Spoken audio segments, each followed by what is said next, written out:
Hey everybody, I know that differentiation was a big topic that was brought up as far as wanting to know more about and wanting to dive a little bit deeper into it.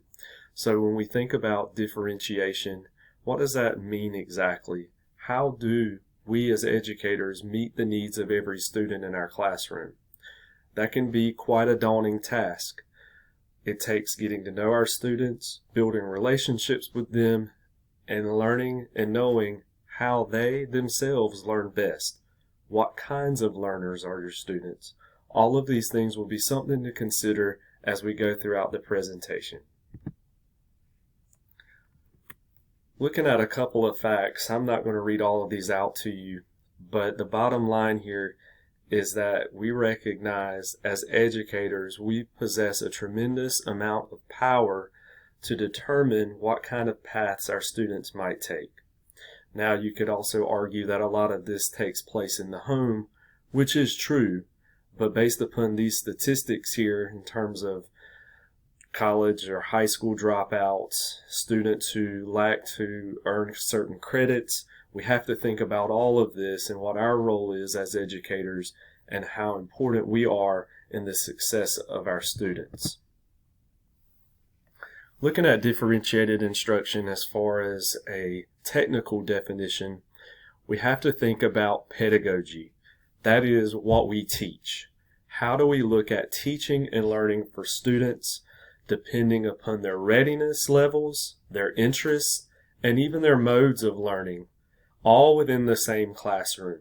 When you've got 10, 20 different students that you're differentiating for, you have to again think about what are their levels? What are their interests? How do they learn best? So in reality, what is this really like? What is it like trying to make lesson plans for 40 kids with different learning abilities, styles, needs, different family and cultural backgrounds, all while making sure they pass assessments for your class and also determining your value as an educator within your school? One big common myth here, and we kind of joke about this, is that differentiation doesn't mean that we're having to do and give students more work. I think that's one of the biggest myths that surrounds the concept of differentiation is, oh, well, I have to give my students more work. That is not correct. Again, thinking about, are your students auditory learners? Are they visual learners? Maybe kinesthetic or hands-on learners? All of these different learning modalities will determine how do I plan lessons that effectively gauge my students' interest? How do they help them become successful in my classroom? So while differentiation might feel like the Rubik's Cube analogy here, the truth of the matter is no. This should not be that complicated. What differentiation is, and I love how they made this graphic, it's teaching up, right? Not teaching down, because we want our students to get to those higher levels of learning. It's using flexible grouping, whether it be small group teaching and not so much direct lecture or whole group instruction. Looking at content based upon our students' needs. Maybe we need to go back and review that concept that student's not quite ready for. Maybe that student needs a little extra help or remediation, and what does that look like? Looking at a student-focused way of thinking about teaching and learning. We all have been there. We've created the best lesson plans that we thought have ever been created, and then we go to roll that out the next day in the classroom. Boom, it just falls apart and it fails. We aren't really thinking about the student needs, but rather what do I as a teacher, what am I trying to accomplish? What are my objectives? But sometimes taking a step back and really reflecting on the student's needs will put this in a whole different perspective. What differentiation is not? And I mentioned this a second ago as far as it definitely doesn't look like more work, okay? It doesn't mean dumbing down the teaching for just one group of students. It doesn't mean teaching to all the high or gifted students, or the middle, or even the low in a lot of cases. Looking at individualized instruction as far as what are my students' needs? How do I recognize that in the classroom, and what do I plan to do about it as an educator? Differentiation should not complicate your teaching. Earlier in the course, we looked at lesson plans, we've looked at classroom management, and all of that was to help build up to this point for differentiation in the classroom. Even right now, take a minute to just reflect on the students that you do have in your classrooms that you currently teach. Who are the low students? Who are the middle students? Maybe your high or gifted students. What about all of your students as a collective whole? It's really important to know what type of learners are in your classrooms and what type of learner are you. This will give you guys a little bit of help as far as thinking about the multiple intelligences. And as educators, this is so important as we drive instruction, creating learning activities and lesson plans for our students each and every day. I'll share this with you guys, and you can click on the link to take you to this assessment. I encourage you to do it, and as well as your students, to kind of see again, where are they at? What helps them learn best? And probably by now you're aware of that as far as your own needs and your own lessons are concerned. So, what can we do to differentiate? What can we do to roll this out tomorrow in our classrooms? Looking at content, okay? Let's say you're teaching about the American Revolution. Looking at different ways to teach this concept rather than straight lecturing. What can you do as far as creating learning opportunities for your students? How can they grapple with the content? How can they read the content on their own level?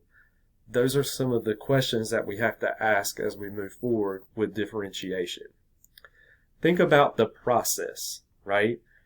We can't just expect to teach the lesson, have our students do the work, and be proficient right off the bat. There's a process in our learning, in everyone's learning. How do we get our students from point A to point B? This may not look like one size fits all, correct? Thinking about the products that they create, giving students choices in their learning. You can create a timeline on the American Revolutionary War events. Maybe you have a student that's really into numbers, or perhaps maybe you have a student that's more hands-on. They can create a product, maybe a specific model of the way a certain war looked out as far as different parts and pieces. So differentiate according to readiness skills, students' interest, and even their learning styles will be very beneficial moving forward with this point.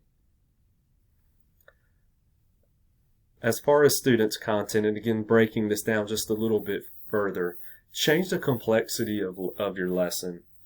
I know students and even us as adults, we're used to being creatures of habit. But varying resources for your lesson will help with student engagement.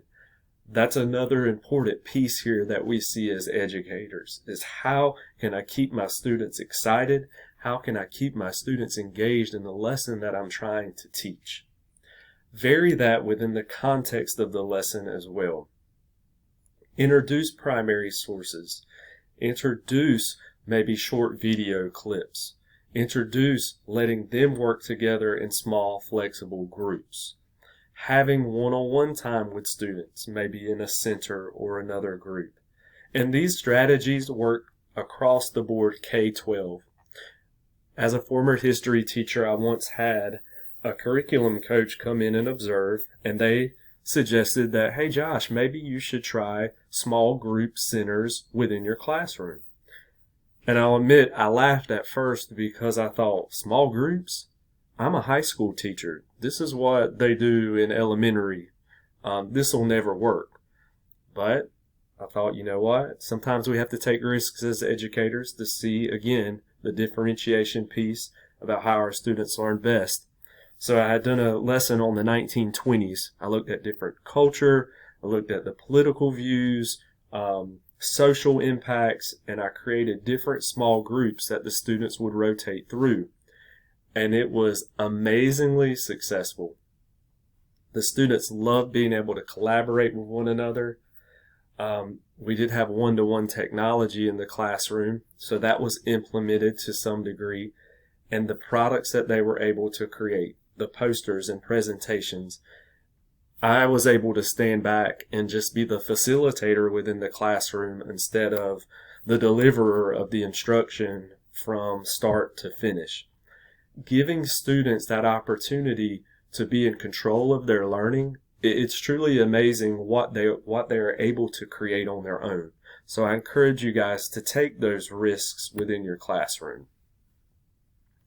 The process, how students learn.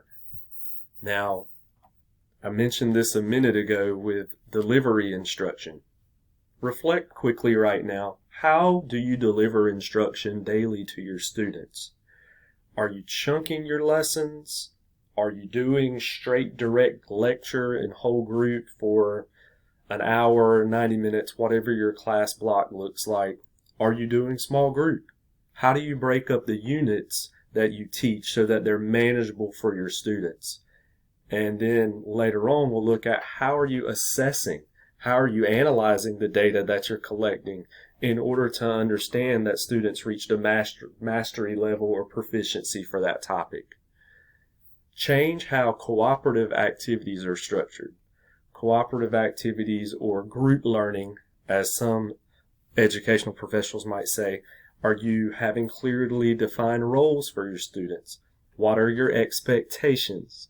The expectations piece goes back to the classroom management plan that you guys created earlier on.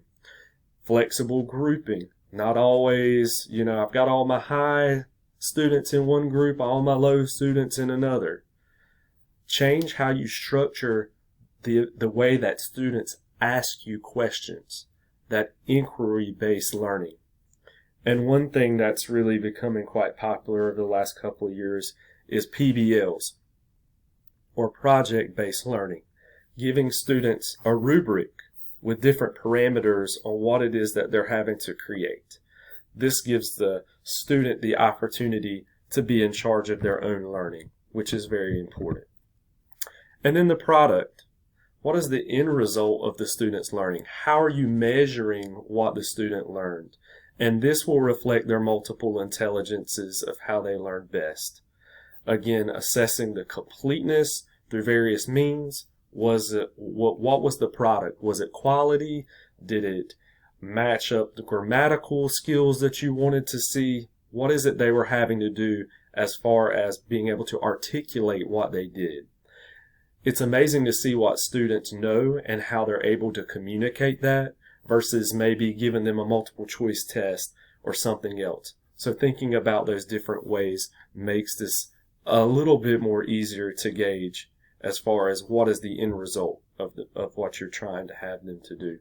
And then creating rubrics for your products. That's helpful when it comes to measuring, because we know students are very motivated by grades. Some other things to consider are just classroom environment. How is your classroom arranged? Your furniture, your lighting, your desks. All of that can be conducive to how a student learns best as well. Before you can differentiate, students must know what they are expected to do. You must know the content and expected outcomes as well. And this begins with strong, rigorous lesson plans. Again, everything is kind of built up so far to differentiation. The classroom management piece, the lesson planning piece, all of this coupled together will be helpful as you differentiate instruction for all learners within your classroom.